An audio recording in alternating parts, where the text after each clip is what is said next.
Many thanks to the Center on American and Global Security for the invitation. Thank you also to the Department of History for co-sponsoring my visit.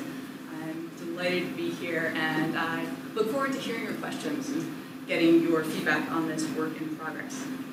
And I want to begin by taking us back to another chilly Friday afternoon in December of 1937, when a crowd of about 10,000 Muslims streamed out of the vast Jama Masjid, the central mosque in Delhi. They marched through the city streets, they made their way across Chandni Chowk, for those of you who know Delhi, and they ended up in Azad Park, or Freedom Park, where they celebrated Palestine Day. They heard speeches denouncing Britain's policy in Palestine, and they passed a resolution that condemned Palestine's proposed partition. But as strong as these proclamations were, probably even stronger was their sheer numerical presence. In particular, because their presence on the street played on colonial rulers' fears of large crowds, in particular Muslim crowds.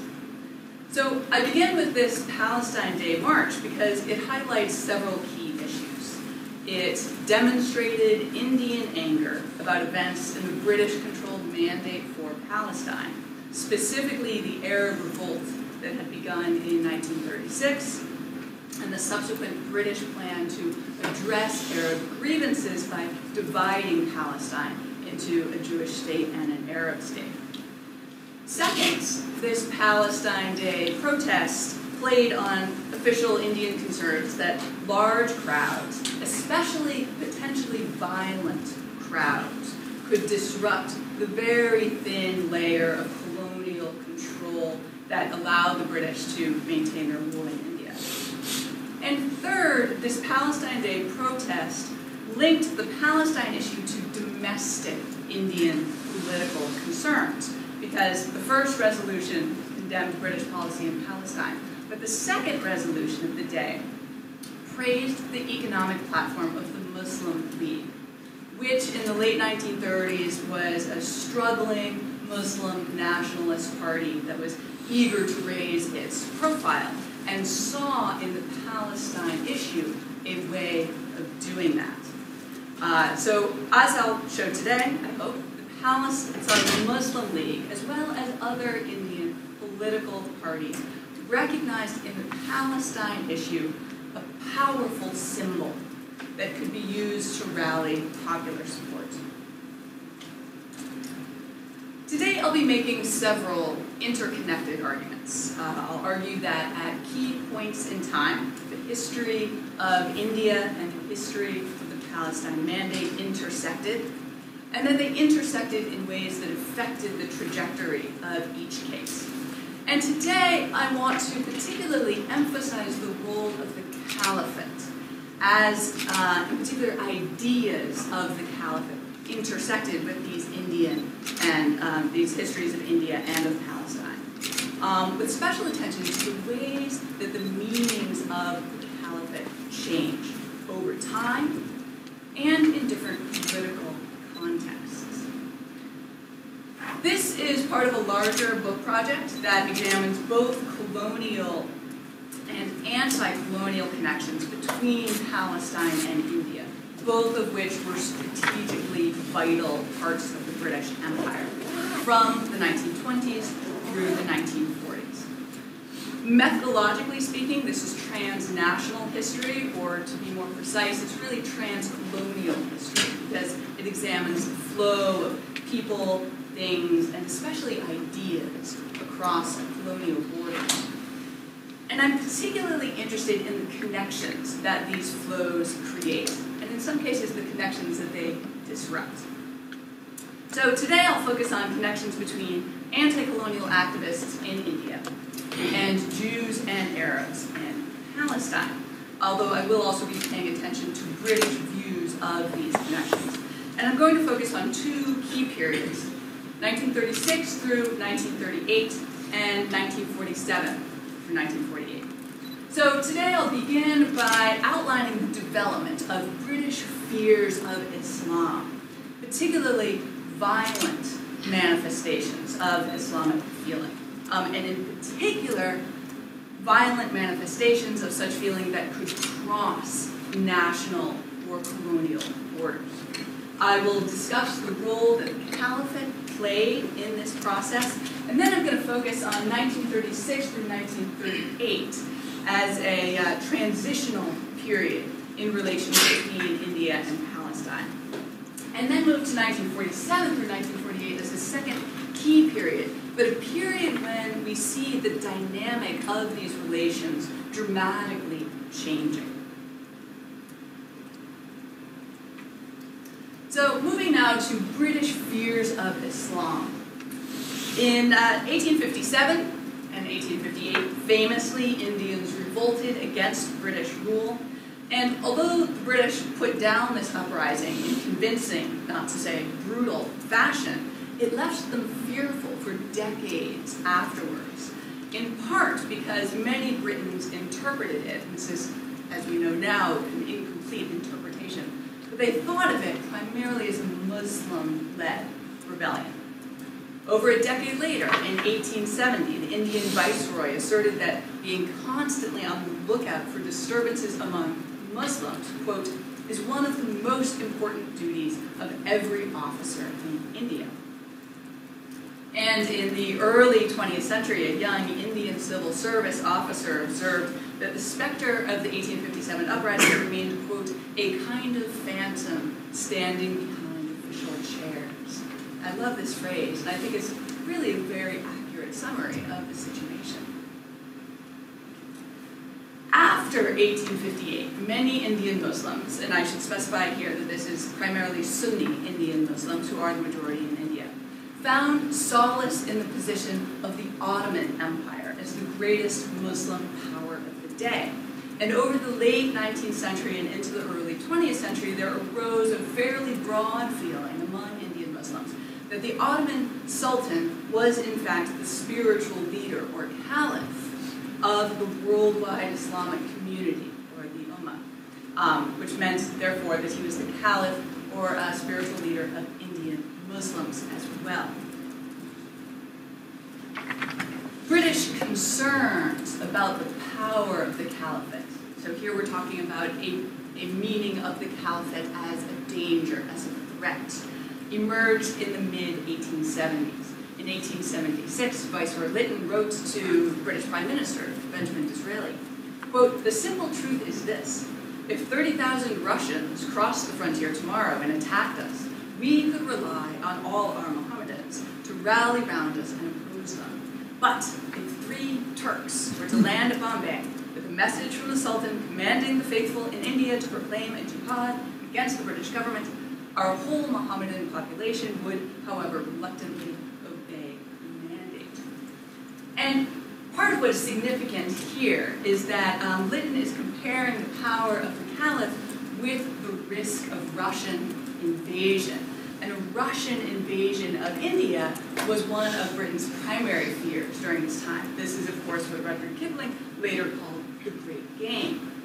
So what we see here is Lytton's threat perception, ranking the possibility of a caliph-ordained jihad above the threat of a Russian invasion. So given the context of Indian Muslim views of the Sultan as caliph, the Ottoman Empire's defeat in the First World War caused tremendous anxiety in India. And it sparked the development of the Caliphate movement, which urged Britain to protect the Ottoman Caliphate. The Caliphate movement's stated goals had to do with events in Turkey, but its activities were centered in India. This is very much an Indian movement, and it arose out of the specific Indian political needs of the time. What were those needs? Well, the Indian Muslim community was and is extremely diverse, religiously, economically, politically as well.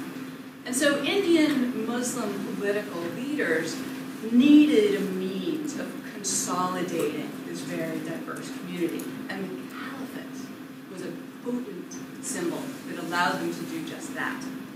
Gail Minot has written the classic work on this area, 1978, but still the work to go to, so I'm borrowing here from her. She shows that the Caliphate movement had tremendous appeal for Muslims at all levels of society. So it meant different things to different people, but it meant something to all Indian Muslims. So for religious leaders, it represented the continued supremacy of Islamic law worldwide. For Western educated moderates, it symbolized the principles of religious freedom and self-determination, very much in the air, right, during this post-World War I period. For more radical anti-colonial activists, it symbolized the futility of any accommodation with Western culture and Western political institutions, but it also meant something to laborers and peasants. For Muslim laborers and peasants, it meant Islam itself, Islam in danger, the faith in peril from Christian hegemony, and it also meant their very personal chance for eternal salvation. And finally, Minot points out that for everyone, the Caliphate movement was a call to rally against the colonial government in India. So I want to add, if it's not too presumptuous, a little bit to what Minot has to say, and to highlight the fact that the Caliphate movement also had meanings for other groups. So in other words, I'm spinning out the varied meanings of the Caliphate idea. Part of what gave the Caliphate movement its power was the decision by its Muslim leadership to invite Mohandas Gandhi to help lead this movement. Gandhi was just then emerging as the leader of India's biggest secular political party, the Indian National Congress Party. And for Gandhi, the Caliphate also meant a number of different things. It was an opportunity to appeal to a mass audience, to a popular audience. It was an audience that was made up significantly both of Muslims and of members of other communities, especially Hindus. And it was an opportunity to shift this India-wide political campaign in a non-violent direction, because Gandhi joined the Caliphate campaign at a time when it was threatening to spiral into violence.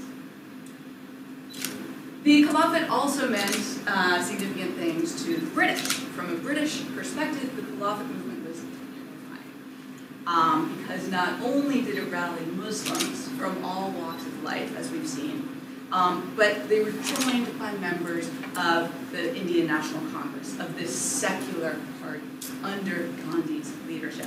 And this joint Hindu-Muslim effort threatened the very foundations of colonial rule, which depended on collaboration and the idea of divide and rule.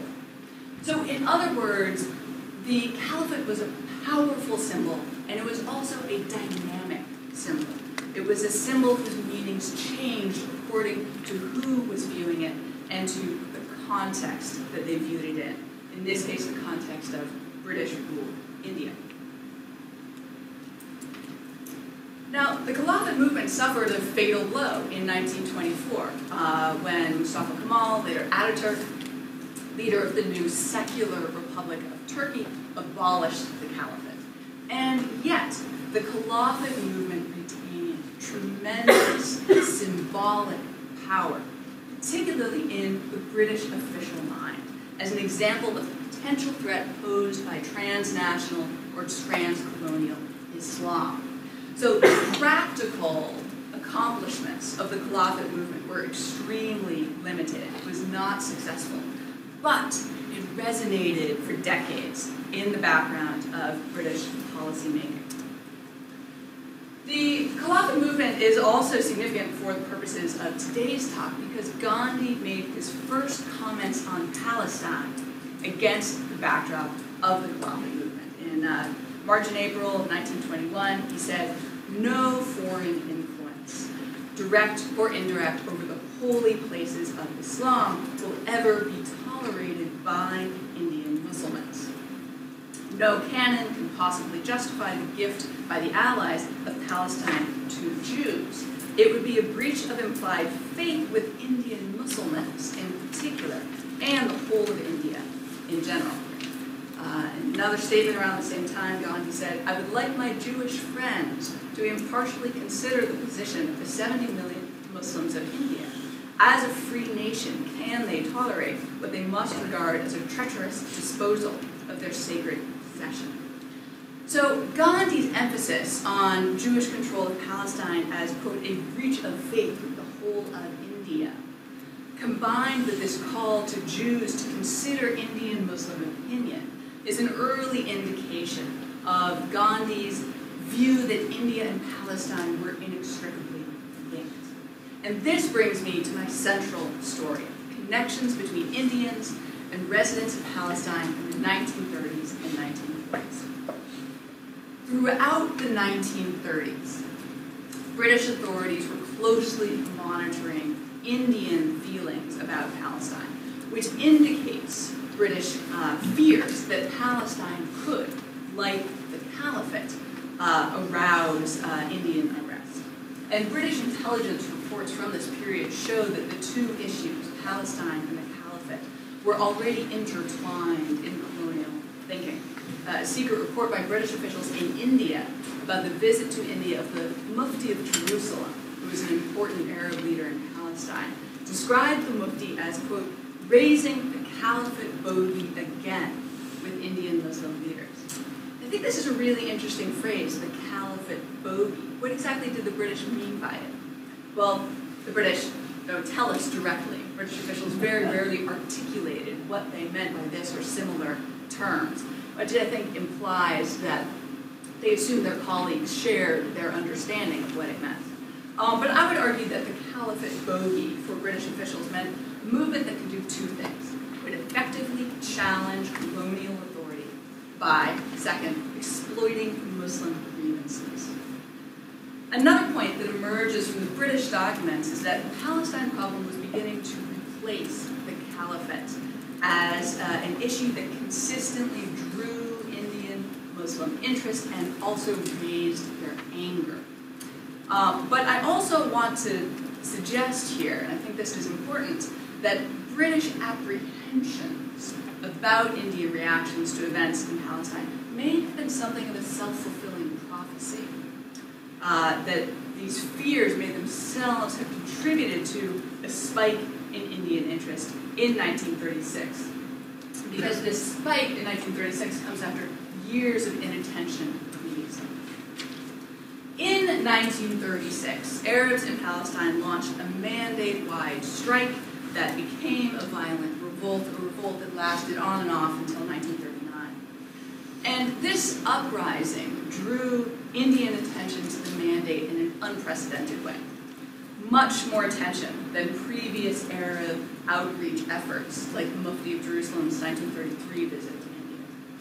The Muslim League, in response to the events of 1936, called for a number of different Palestine Day protests in various cities.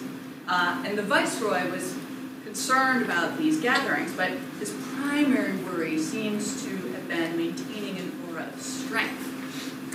He argued it would, I think, be the greatest mistake, however seriously we may view possible developments of the position in regard to Palestine ourselves, to let our apprehensions become known. And the events of the next 2 years, I think, demonstrate that this British fear did indeed inadvertently give Muslim nationalists increased leverage. Because Muslim leaders were well aware of colonial anxiety about the perceived likelihood of Muslim violence. So, in other words, this anxiety itself became a vulnerability. Muslim leaders didn't even need to rally actual violence when merely alluding to it was enough to alarm the British, and in some cases enough to actually shift British established policy. This brings us to the Peel Commission for Palestine.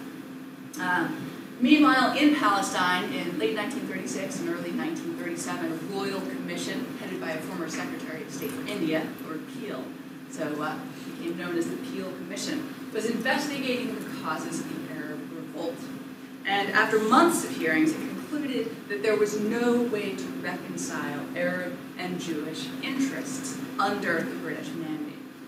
It issued its report publicly in July of 1937, and there are a couple points here that are significant. First of all, this is the first official recognition that Britain could not fulfill both of the promises it had made during the First World War, the McMahon-Hussein correspondence, promising support for Arab independence, and the Balfour Declaration, promising British help in establishing a Jewish national home in Palestine.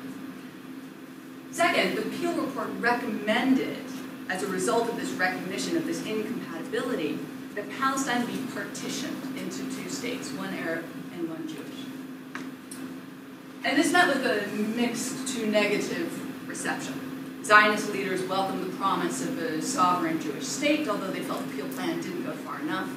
And it took a great deal of effort by the Zionist leader, Chaim Weizmann, even to persuade the World Zionist Organization to allow continuation of negotiations based on the Peel idea. Arab leaders in Palestine and elsewhere completely rejected the idea of partition. What did Indians think? Well, as we've seen, Indian interest in Palestine rose in 1936 with the Arab revolt and then with the British military response to that revolt. But the release of the Peel partition plan caused a dramatic jump, a further jump in Indian attention.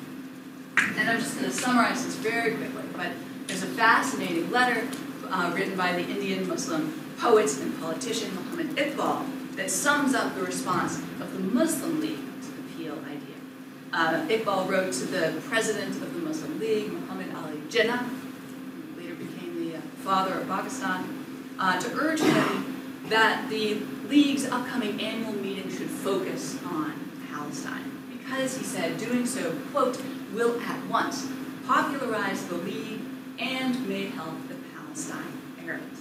So this is a wonderfully frank admission of dual motives. And we know from Iqbal's poetry and other writings that he had genuine, passionate feelings about what he saw as the need to protect Arab rights in Palestine.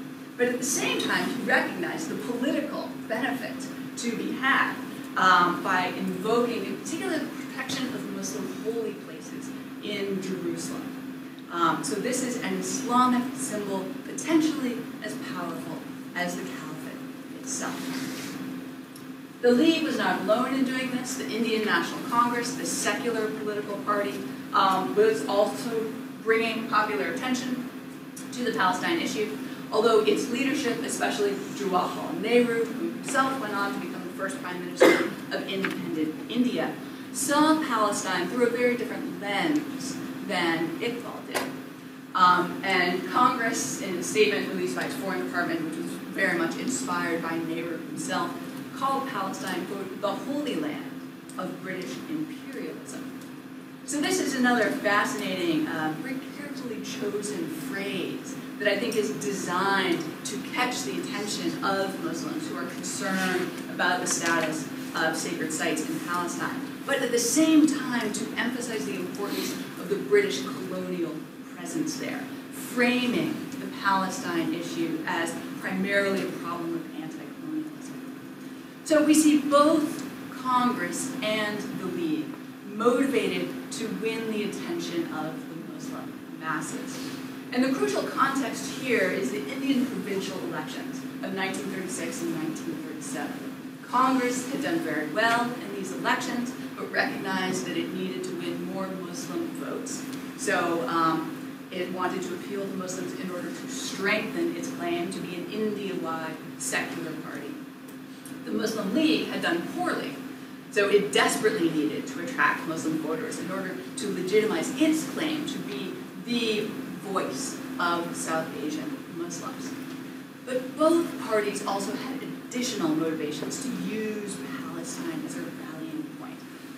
The Indian National Congress saw the Palestine problem as analogous to the Indian problem, that both cases involved repression by colonial powers, whereas the Muslim League framed Palestine primarily in religious terms, in particular in terms of the need to protect Muslim holy places. So this is the story that emerges from the South Asian archives and from Arab sources on outreach intended to win South Asian support. But if we look at the Israeli archives, we get some really interesting confirmation of the significance of this story. Because in 1936, the Jewish Agency, which was part of the British administrative apparatus for Palestine, decided that this rising Indian attention to Palestine was a potential problem. Moshe Chertok, the head of the Jewish Agency's political department, wrote, "The Indian National Congress is reported to have identified itself with the Caliphate circles on its attitude to the Palestine problem." And by Caliphate circles, Chertok seems to mean Indian Muslim leaders who sought to forge pan-Islamic connections by means of religiously charged symbols like the Caliphate. So as a result of this concern, in 1936 and again in 1937, the Jewish Agency sent emissaries to India to meet nationalist leaders. Their goals were fairly modest. They wanted to convey the accomplishments of the Yishuv, of the Jewish community in Palestine, in an effort to counterbalance this pre-existing Indian sympathy for Arabs in Palestine. So in other words, the Jewish Agency's reaction to Indian opinion confirms that that Indian attention was significant. The primary result of these Zionist missions was that Gandhi, who was a special target of these missions, took an increased interest in Palestine. He made several statements expressing sympathy for the position of Jews in Palestine, but he was still very careful to say that politically he still felt that Palestine must be Arab. And another interesting footnote here is that behind the scenes, Gandhi began to organize a mediation effort. This project doesn't seem to have made it farther than some correspondence with Zionist leaders, but it's significant for my purposes because it demonstrates that Gandhi felt that India and Palestine were intertwined. Gandhi wrote to a Zionist friend about this mediation effort, quote, "I see quite clearly that if you are to play any part in bringing about an honorable settlement, your place is in India. You might have to go frequently to Palestine, but much of the work lies in India as I visualize the development of the settlement talks." So here we see Gandhi positioning India as a center of work towards a peaceful Palestine free of colonial control. In Gandhi's mind, Indians were best placed to mediate between Arabs and Jews. So we've seen that the Peel partition plan caused a great deal of anger and anxiety in Palestine itself and in India as well. In London, the Colonial Office, which governed Palestine, welcomed the partition proposal, but the Foreign Office, which was in charge of Britain's external relations, and the India Office, which governed India, were both concerned about external opinion, including the views of Britain's Arab allies, increasingly important in the late 1930s, and the views of Britain's Indian subjects. And so the Foreign Office and the India Office began a concerted campaign to undermine the Colonial Office's partition policy.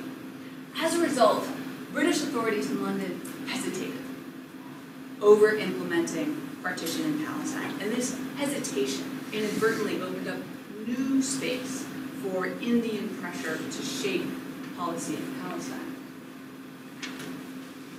And I think that Indians were well aware of British concerns about the possible effects of South Asian protests, and that they now began to leverage that political power. At the Muslim League's annual meeting in October 1937, there was lengthy discussion of the Palestine issue. The Raja of Mahmoudabad's opening address warned that violating Arab rights would spark a conflagration, and he asserted that, quote, "the eyes of Islam are watching their first Qibla." And in citing the first Qibla, Mahmoudabad was invoking the earliest Muslim claims to Jerusalem as a holy site, and framing Palestine in specifically Islamic terms. He was also, very interestingly, putting the colonial state on notice that it was under surveillance, that the eyes of Islam would continue watching. Muhammad Ali Jinnah, the president of the League, warned in his presidential address of dire consequences for the entire British Empire. Quote, "Great Britain will be digging its grave if she fails to honor her original proclamation, promises, and intention to the Arabs."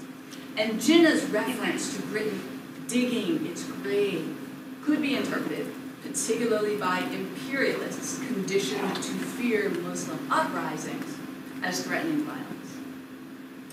The League membership continued this theme, passing a resolution saying that partitioning Palestine would mean that Indian Muslims, quote, "will look upon the British as the enemy of Islam and shall be forced to adopt all necessary measures according to the dictates of their faith." And this, again, to the British official mind, very clearly meant jihad in the sense of holy war.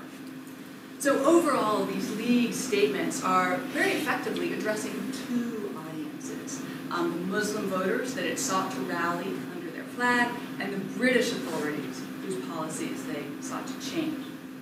A few months later, Zionist leader Chaim Weizmann again wrote, quote, "I am told that under the pressure of Indian Muslims, Arab kings, Italian intrigue, and last not least, anti-Zionist Jews, the notion is gaining ground in headquarters that the report of the Royal Kill Commission should be given a decent burial."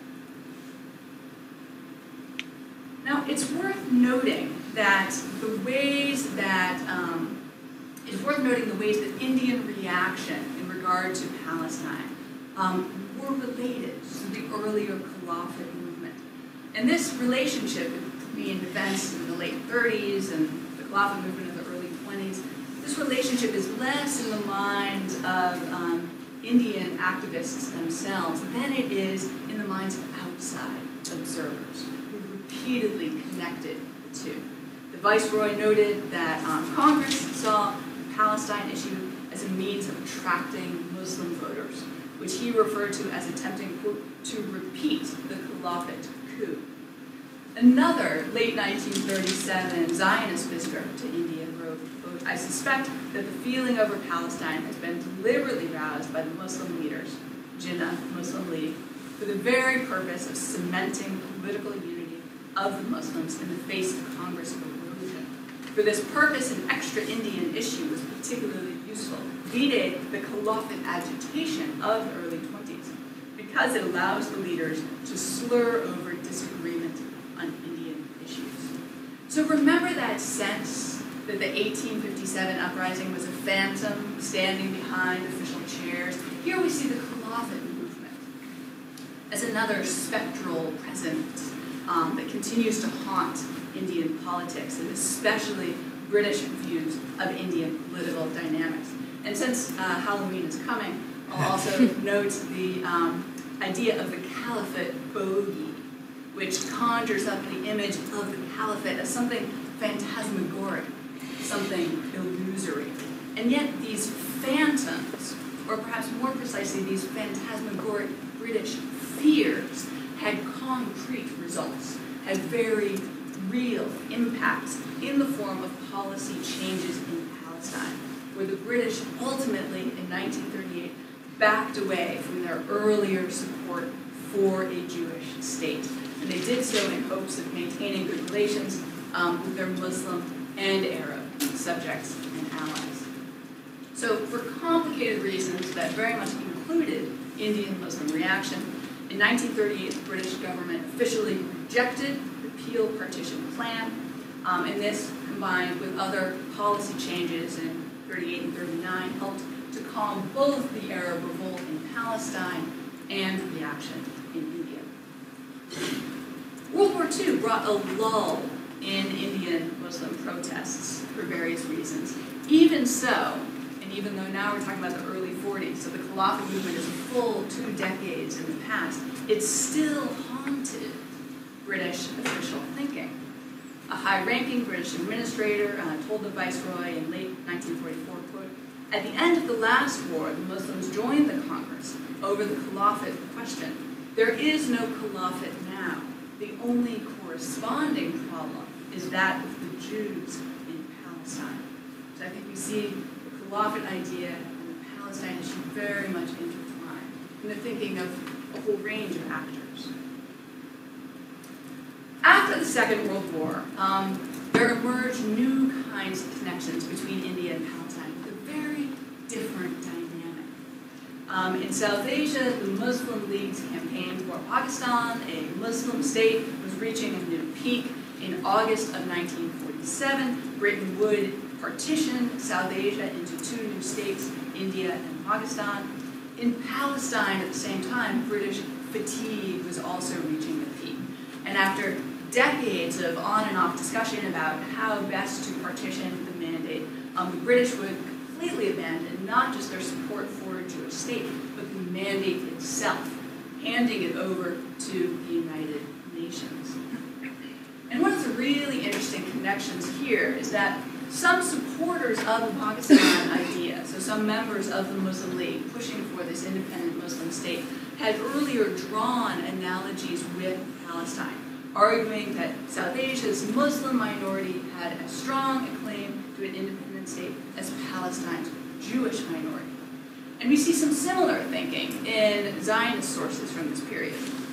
After the last Viceroy of India, Lord Louis Mountbatten, announced the Indian partition plan, Chaim Weizmann, who was an old friend of Mountbatten's, wrote to him to request his assistance in crafting a similar scheme for Palestine. And he wrote, "There is great similarity, as you may have gathered, between the Indian problem and our problem here. In comparison with India, the Palestine problem may seem as a storm in a teacup. But I venture to say the repercussions are very serious indeed.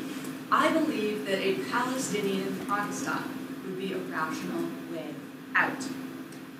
Fortunately, Mountbatten doesn't seem to have replied to this letter, so we don't have any sense of how he received this idea. But certainly other Zionist advisors were much more skeptical of the India-Palestine analogy. The Jewish Agency's legal advisor, a man named Jacob Robinson, took a really rigorous look at comparisons between India and Palestine, and he's unusual in doing this. One of the larger themes of my book project is going to be analogy and the use of analogy. And what I find is that the British in particular tended to use analogy not as a way of reasoning through a problem, but as a way of justifying a policy conclusion they had already come to, which is a really problematic way of using analogy. So Robinson, the legal advisor to the Jewish Agency, wrote a report entitled "Partition of India, Implications for Palestine," in which he argued, correctly as it turned out, that Britain was unlikely to partition Palestine, and that analogies between the position of Jews in Palestine and Muslims in India had little influence on British thinking. And he concluded that the South Asian partition, quote, only demonstrates once more the tremendous ingenuity of Britain's political thinking, its elasticity in detail, as compared with the rigidity of its main objectives. Which is another very nice summary of imperialism. By 1947, the Indian National Congress and the Muslim League differed bitterly on almost everything. One of the very few things that they did agree on was that the Pakistan idea could not function as a precedent for a Jewish state. A high-ranking Jewish Agency official met with the Indian National Congress leader Asaf Ali to try to convince him that the South Asian partition plan could be a guide for Palestine. So this is the same thinking as Weizmann's letter to Mountbatten. And he reported, this wonderfully candid report, Asaf Ali was rather taken aback for a moment, but then went on to try to explain to me that there are no similarities whatsoever between the Indian and Palestine problems. Now, at this point in time, 1947, the imminent creation of Pakistan was also gaining attention from Arabs.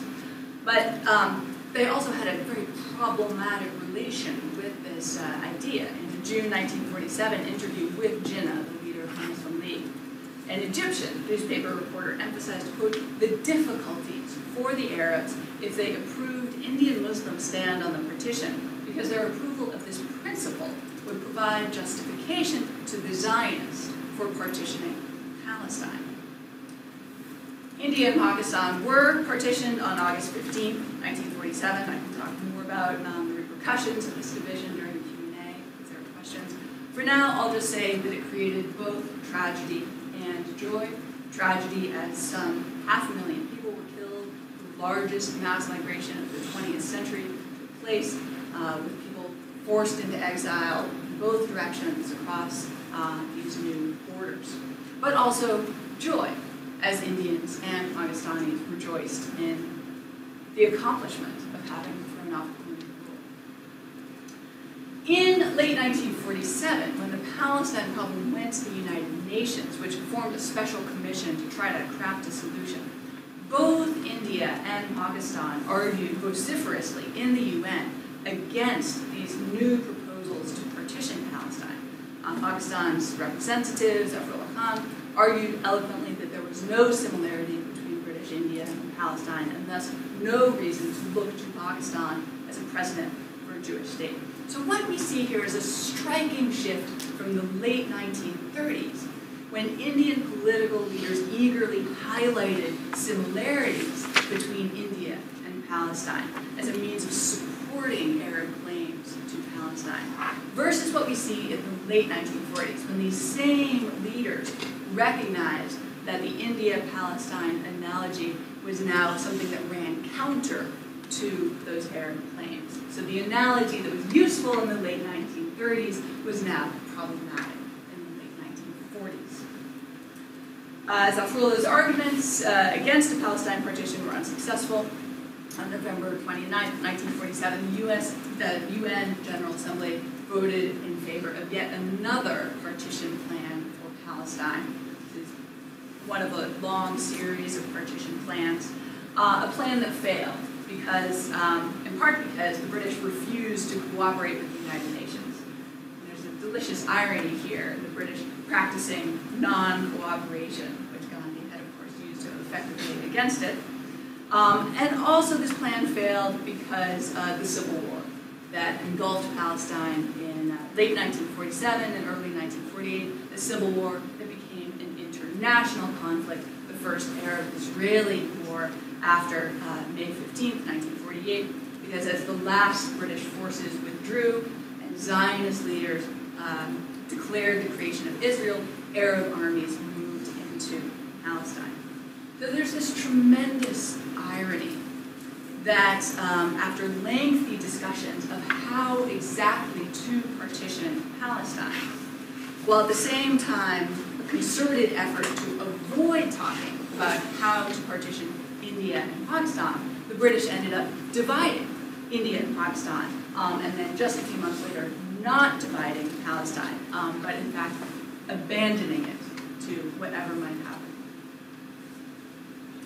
So, in conclusion, I'd like to say a few words about the present-day policy relevance of this material. The caliphate is one of the most prominent Islamic symbols used to rally broad-based support. The situation in Israel and Palestine is another issue that's guaranteed to win international attention. And at a time when organizations with transnational Islamic aspirations, including Al-Qaeda, more recently ISIS/ISIL/the Islamic State/Daesh, refer to both these issues, both the Caliphate and Palestine, Israel-Palestine, in their media appeals and in internal messaging. This is a translation from a training manual that British police captured in a raid in Manchester in late 2011, early 2002. That it doesn't seem to be an Al-Qaeda training manual, but it's another Islamic extremist organization citing the Caliphate, paving the road that leads to majestic Allah and establishes the Caliphate, referring to the Caliphate as a means of rallying troops. So these are uses of the Caliphate and uses of the Palestine issue that have significant implications for both American and global security. And it's useful to reflect on the history of transnational Islamic appeals when we consider these present-day appeals. There is, as I have just touched on very briefly today, a long history of Islamic symbols being used to rally transnational support. These symbols have flexible meanings and can be applied in campaigns with widely varying goals. And these symbols' very complexity gives them the potential to unite Muslims from a range of backgrounds across colonial and national and state and other borders. These symbols also, and this is one of the main arguments I've tried to make today, intersect with and cross-fertilize local political needs and political desires. So the caliphate in particular is a symbol that has very real, undeniable legitimacy, although the ways that particular organizations employ the caliphate for their own ends may be less legitimate, particularly when it's coupled with calls to the kinds of violence that Al-Qaeda and ISIS have engaged in. We should also be aware that Islamic violence is itself a powerful symbol, one with a long history and a lot of baggage in Western policymaking. And another one of the arguments that I've made today is that British imperial fears of Muslim unrest became, to a certain extent, a self-fulfilling prophecy, suggesting that overreaction to such fears can drive policy in unproductive directions. And I'll close by suggesting that Western overreaction is itself a powerful symbol, one that organizations like Al-Qaeda have used effectively to rally support and to rally action. And finally, that in order to avoid overreacting, we must understand Western powers' historical attitudes toward Islam, as well as the ways that these attitudes can creep into present day. Thank you. Thank you very much.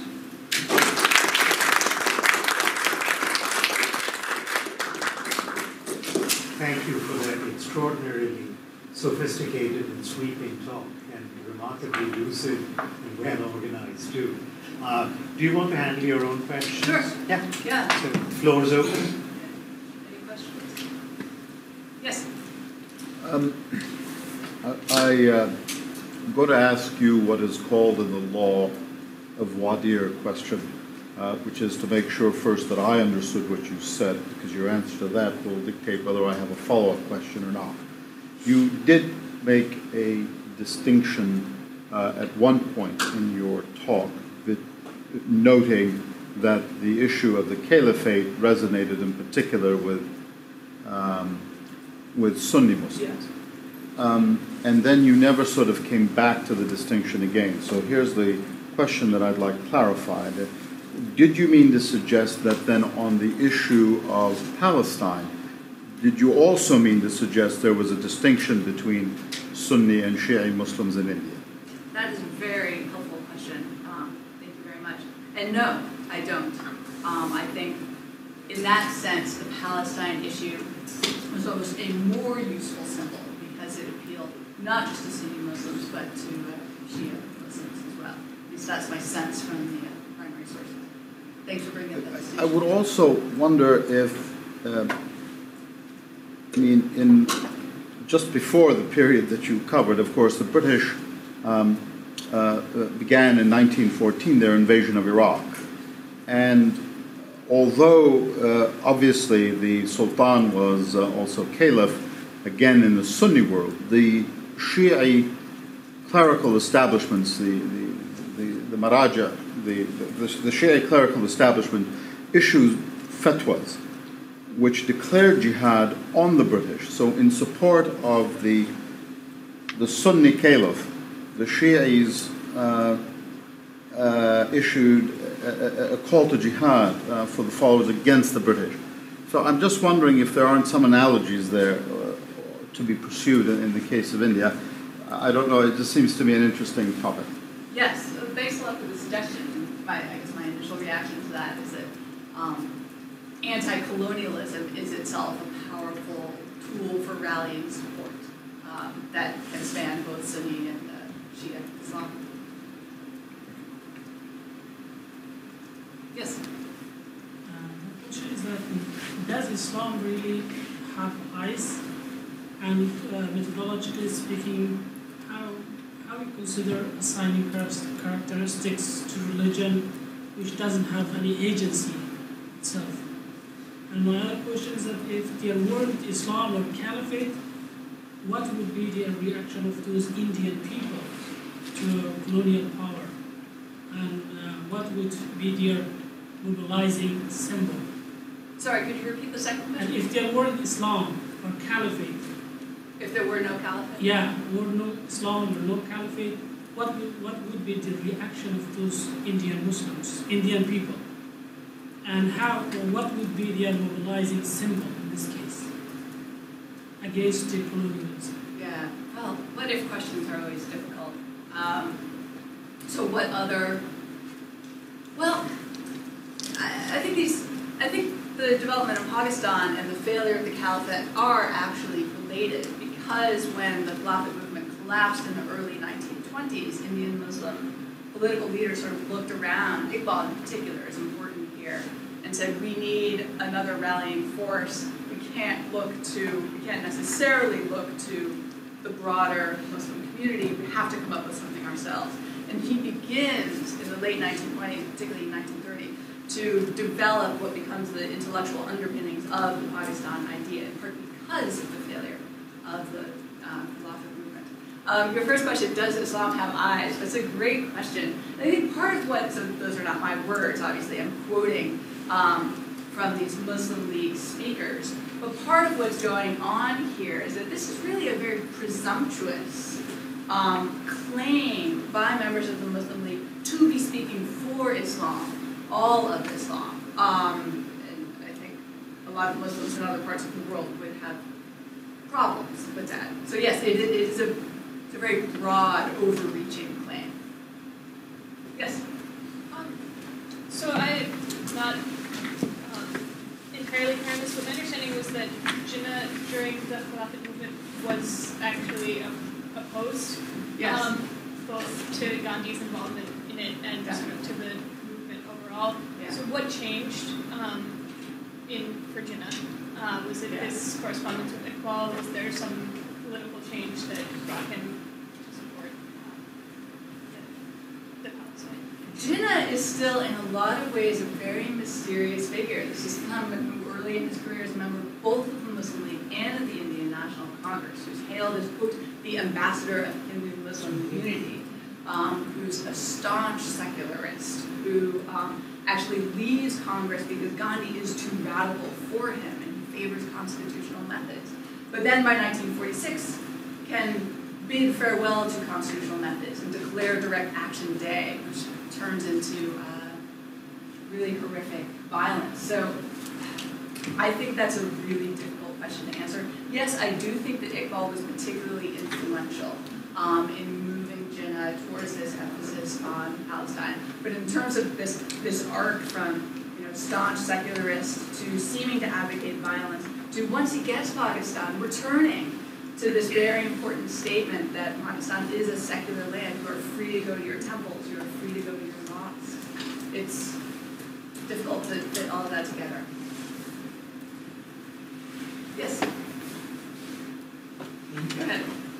It's really interesting to see that Muslim liberation movement, if I may call it, non-Arab Muslim liberation movement, think of an Arab issue as a powerful symbol to support them within their own country. Mm-hmm. I have in mind just recently a movement in Indonesia supporting the Libyan resistance to the Italian in 1930s, early 1930s. And the Dutch government was fearful of this injection of an Arab resistance movement because in their mind it would reinforce the local movement against them. How do you understand this? I think this and is a key and point. it is really interesting. How about the Arab national movements? Because all of them were under foreign occupation. I mean, from North Africa to Indonesia. I don't recall that they thought of non-Arab national movement. Do you have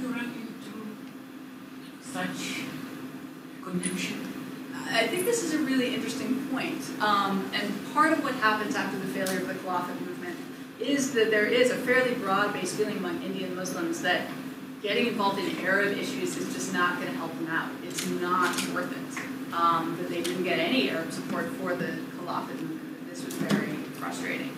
And there's some really interesting material in the Zionist observations, the Zionist intelligence gathering from the late 1930s, where initially they're very skeptical that the Palestine issue is really going to take off in India. And they say it's because Indian Muslims have this very difficult relationship with their Arab brothers. That in some ways they look at them as models, and in other ways they're very resentful of their sense of superiority. And so they are unlikely, Indian Muslims are unlikely to get involved in this Arab issue in Palestine. And I think you can see that a bit in the fact that the Palestine issue is a little bit slow to take off. Like I said, there's some Arab outreach, Palestinian Arab outreach in the early 1930s. The Mufti himself travels to India. He's trying to raise funds for a Muslim university in Jerusalem. And he's pretty unsuccessful. He gets a pretty cold reception. Leaders are willing to meet with him, but he doesn't raise the money that he wanted to get. So I think that there is a tension here in this Indian-Muslim-Arab relationship. And you'd see this particularly in interesting ways in 1947, when Arab observers were looking at the Pakistan idea and saying, we want nothing to do with that. Yes, we feel we should support our Muslim brothers, but the precedent that this sets for the creation of a Jewish state is just terrible. And I think Jinnah is very aware of this, and he's very cautious, and he himself very much denies the Pakistan idea can be a precedent for Israel. So there's a really important tension in this relationship. There's a question here? Yes? So you mentioned towards the end, that is after the World War ended, the British handed the situation of Palestine to the UN. And then after a year, they themselves started not cooperating with the UN. I just wanted to want some clarification on what actually happened and what were they not cooperating. So the British handed the whole problem over the United Nations, asked the United Nations to consider it, to try to come up with a solution. But remember, the British by this point had emphatically distanced themselves from the idea of partition. And when the solution the UN came up with was another partition plan, the British looked at this and said, we want nothing to do with this. This is really going to damage our relations with Arab allies, particularly if we are seen to be helping and implementing this partition plan. So there's a lot of really interesting correspondence between the UN and the British. The UN is saying, okay, we want to start sending our committee. We want people on the ground in Palestine. And the British are saying, we can't guarantee their safety.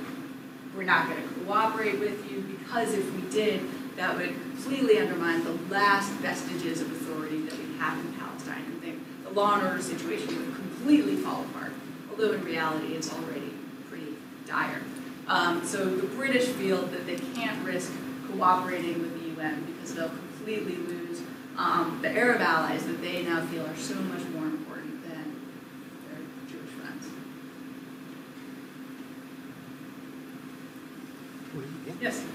I don't know if this is a question so much as a comment, but I can remember in the 80s coming across flyers that were trying to publicize some of the actions of the Indian military in Kashmir that were specifically titled Kashmiri Intifada. So I'm wondering if this, you talked about the sort of afterlife of the Caliphate symbolic meetings, but I think there's also an afterlife with the Palestine. Palestine is a symbolic mobilization, and that's kind of occurring in Kashmir. So I don't know if this resonates with materials that you've seen recently, or... That's very interesting. Sort of the flip side of that are questions about where is the Palestinian Gandhi? And in fact, the chapter before the material I presented today is going to talk about this very interesting figure, Ahmed Zuwaiter, who in Palestine, before Gandhi even finishes his salt march in 1930, tries to organize a parallel march in Palestine to protest Zionist land purchases. The other really interesting point here that I haven't talked at all today is on the level of colonial interconnections, and there are fascinating interconnections in terms of British counterinsurgency techniques that were developed in Bengal and then exported to Palestine. In Ireland, counterinsurgency techniques in Ireland are also part of this picture. And there's this one very interesting figure, a man named Charles Tegger, who was head of the Indian police in Bengal during the key revolutionary periods, who then becomes a consultant in Palestine in 1937 and 1938 at the height of the Arab revolt there, and writes this fascinating report where he compares the situation. He draws all these analogies between the two cases and argues that similar anti-terrorist techniques should be used in Palestine. And one of his lasting impacts on the actual landscape of Israel-Palestine is that he recommends building these forts, which are called Taggart forts, which are these heavily fortified block-like police stations. You can still see dozens of these, both in Israeli and Palestinian territory today. So I think you could also, I know less about Kashmir, but you could talk about Kashmir and the persistence of these colonial techniques of violence that continue today. If I could just follow up on that. Purnima is exactly right. But when writing my book on Kashmir, I interviewed some people connected to the insurgency.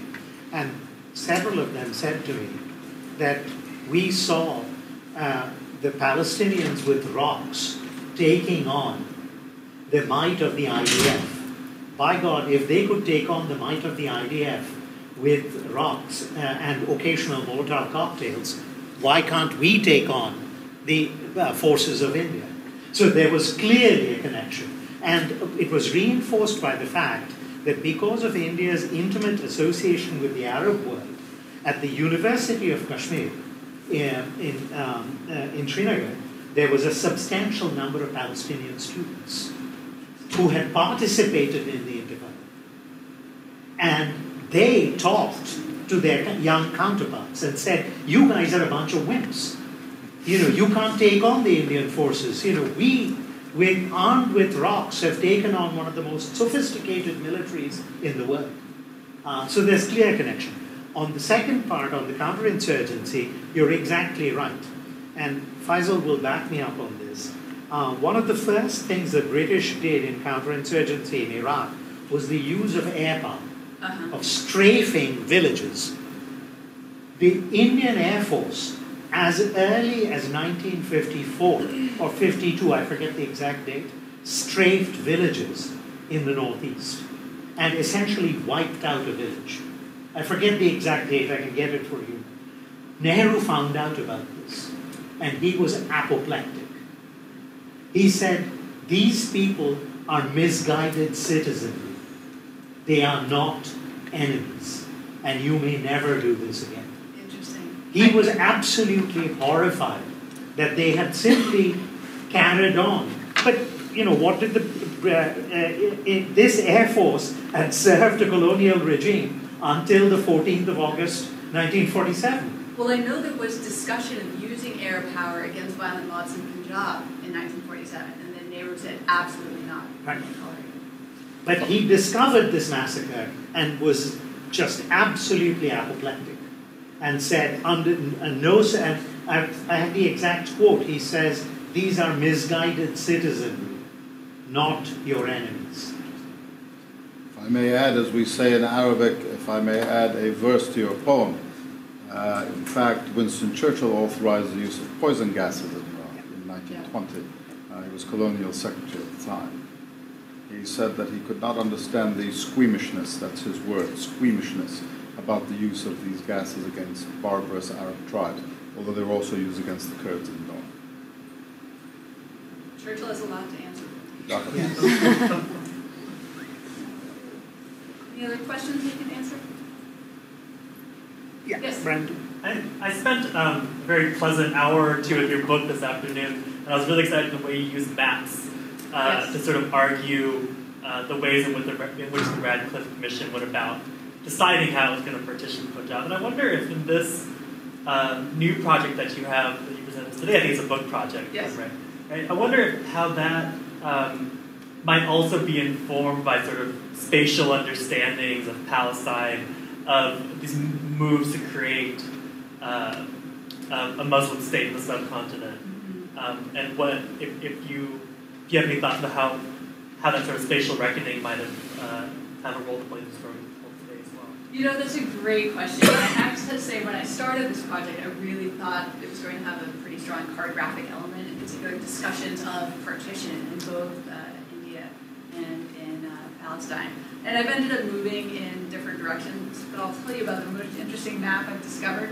So the 1937 Peel Commission proposes partition. In 1938, there's a follow-up commission that investigates and concludes that partition is impractical. And it proposes an A plan, a B plan, and a C plan of partition. The commissioners can't even agree on this plan. So Charles Tegger, this Indian counterinsurgency expert who goes to Palestine, in his papers at Oxford University, there's a joke map titled the D plan of partition. It's got a Jewish state A, Arab state A, a Jewish state B, an Arab state B, all these other joking places, a white Russian preserve. It has a retirement community for ex-members of commissions. It has this space free for advertising. So it's a fascinating map, but it's also a colonial joke about a division of territory that is literally life or death for the people living in that land. So I think it's a fascinating combination of spatial thinking and this humorous, condescending, colonial thinking. So that's my favorite map so far. If I could just put in a quick advertisement for my next project that I'm starting to work on, I'm looking at geographical imaginings of Pakistan. One of the sort of historiographical consensuses about the Pakistan idea is that it was, as Salman Rushdie says, insufficiently imagined. But I've been looking at the proposals, the Muslim League official statements, some unofficial League statements, other discussions, and they are incredibly specific. And there are some really interesting maps. So I think there's a lot of sort of undiscovered cartographic material that goes into the pre-1947 thinking about Pakistan that I'm looking forward to exploring. Yes? Actually, two questions. One, I guess I find it interesting you have this caliphate propaganda or rallying point to fight imperialism, which in its own self, it's like imperialism fighting another form of imperialism. Because of the history of caliphates, it's like a similar thing. So I'm curious, outside of maybe political actors, just for a general populace, what their viewpoints might have been on this idea of like, we're right just because we're Muslim? Versus were there actually some sort of specific strategic ideas about what it would mean for them to, again, create a caliphate within the Middle East and possibly beyond? Secondly, regarding Gandhi, why did he even care about not having a Jewish state? Was it simply because of his Muslim allies in India? What were his own interests in even having an opinion about this? And specifically, why did he not want maybe a Jewish state or the Jewish state in general? Furthermore, did he have an alternative for Jewish peoples in that region? So Gandhi on the Jewish state. Gandhi's motivations for supporting Arab lands in Palestine are really complicated. He certainly knew much more about Islam than he knew about Judaism as a religion, so partly he's just more familiar with it. I think he really, he's operating partly out of genuine religious conviction. It's a sacred space for Muslims, and so they should be in control. It's kind of like Iqbal with his dual motivations. There's genuine religious conviction combined with a very savvy political recognition of the value of using this symbol. What did Gandhi think Jews would do? Well, Gandhi says some very disturbing things in terms of advice to German Jews. Beginning in 1938, when he says that for the God-fearing, death is a joyful release. He envisions a possible general massacre of the Jews if they follow his advice to use nonviolent resistance against Hitler. And he doubles down on this in 1946. after the war, when he says, what the Jews should have done is thrown themselves from the cliffs in droves. So Gandhi's sense of what Jews should do in Europe and what they should do politically worldwide is, I think, not very well developed and really troubling what is there. Well, there are no such thing as saints. Sorry? There are no such thing as saints. Absolutely. This is a reminder that Gandhi is a complicated figure. Beyond his racism and his in South Africa. spouse abuse, Yeah. As well as sleeping with nieces and things Right. like this. Yeah. He's not a saint. No. He never But- claimed that. Other people claimed that on Yes, his Right. behalf. I'm speaking more Yeah. towards the propaganda. Of course, yes. But part of what's so challenging is that he is truly a heroic figure in some fields and in some areas, but he's so disappointing in other areas. But you asked, this other question about caliphate as itself a form of imperialism. Again, this earlier chapter that I didn't touch on here today, in part will talk about, there are in fact some Muslims at the time, particularly in these Islamic conferences, who themselves see the caliphate as potentially dangerous, as particularly influenced by the British, and so something that should be avoided.